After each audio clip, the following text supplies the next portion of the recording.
Кыргызстане ежегодно производится всего 15% качественных семян, поэтому в настоящее время первой проблемой в аграрном секторе является их нехватка. В результате возникает необходимость закупать качественные семена в соседних странах, чтобы обеспечить ими фермеров. Министр сельского хозяйства Аскарбек Джанбеков заявил, что соседние страны далеко впереди по их производству.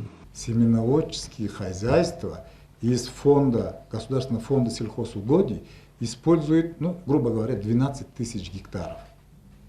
Эти 12 тысяч гектаров с условием внедрения севооборота, они могут дать нам только 8 тысяч тонн семян.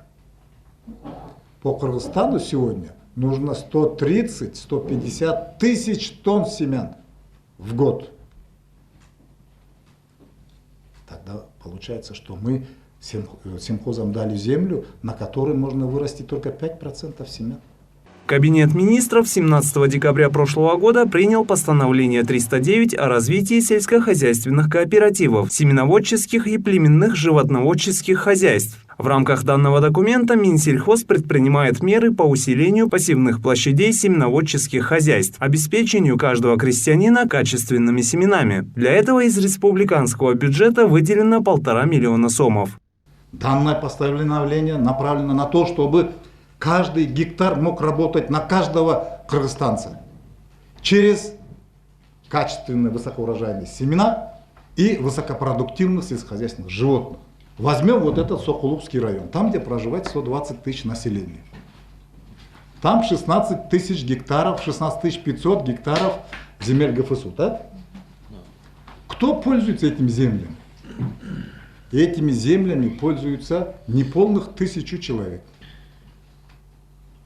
Остальные 119 тысяч сокулукцев остались за бортом возможности использования этих земель.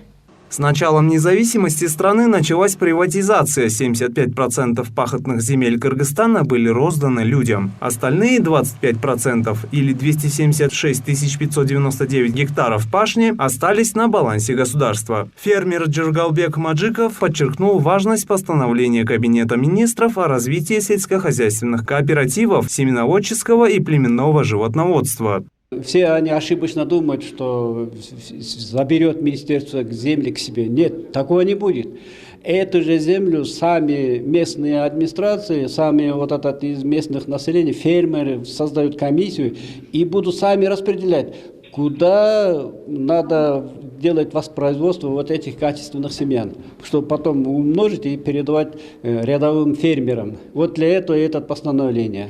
Государственная земельная и водная инспекция сообщает, что исследование выявило серьезные нарушения в освоении пахотных земель на балансе государства. Только один пример. По договору земля в Госфонде сдается в аренду только на год-два. Оказывается, это не так. Некоторые забрали одну и ту же пашню на 5 лет. В результате были выявлены элементы коррупции.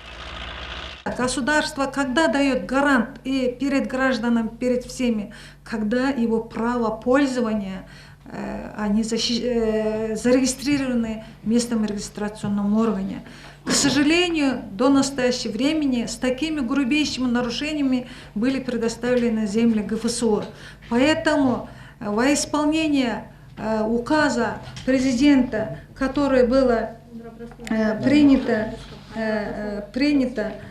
поэтому 309 постановление было принято. Без качественных кормов невозможно разведение племенного скота. Отметим, что впервые в новейшей истории Кыргызстана на поддержку сельского хозяйства было выделено 26 миллиардов сомов, в том числе для разведения племенных животных. Рашид Алиев, Турар Анарбеков, Пирамида.